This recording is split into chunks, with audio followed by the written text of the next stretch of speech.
कारगिलच्या अमरवीरांना अश्रुपूर्ण मानवंदना. चिपळूणकर आणि वाघरे इंग्रजी माध्यमाच्या शाळेत देशभक्तीचा जाज्वल्य जागर. तुम्ही लढतात म्हणून आम्ही जगतोय. विद्यार्थ्यांच्या घोषणांनी दुमदुमले विद्यालय. शहीदांच्या स्मरणाने अनेकांचे डोळे पाणावले. देशासाठी जगणे मोठे असते, पण देशासाठी हसत हसत मरण पत्करणे त्याहूनही मोठे असते.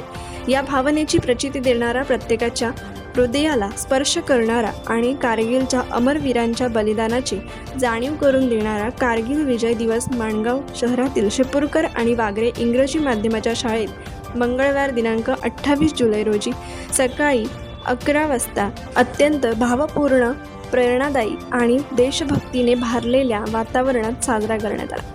कार्यक्रमासाठी प्रमुख पाहुणे म्हणून माजी सैनिक तथा कमांडो ट्रेनिंग फोर्सचे प्रतीक मोरे उपस्थित होते.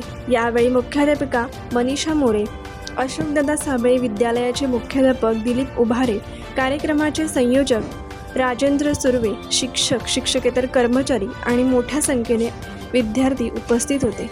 देशासाठी हसत हसत मृत्यूला कवटाळणाऱ्या त्या वीरांची आठवण प्रत्येकाच्या मनाला चटका लावून गेली. यानंतर माजी सैनिक प्रतीक मोरे यांच्या मार्गदर्शनाखाली विद्यार्थ्यांनी अत्यंत शिस्तबद्ध आणि आकर्षक परेड सादर केले. भारत माता की जय, वंदे मातरम, शहीद जवान अमर रहे, जय जवान जय हिंद या घोषणांनी संपूर्ण परिसर दणाणून गेला. कोकण एक्सप्रेस चॅनलसाठी माणगाव प्रतिनिधी अरुण पवार. कोकण एक्सप्रेस चॅनलला लाईक करा, शेअर करा आणि सबस्क्राईब करा.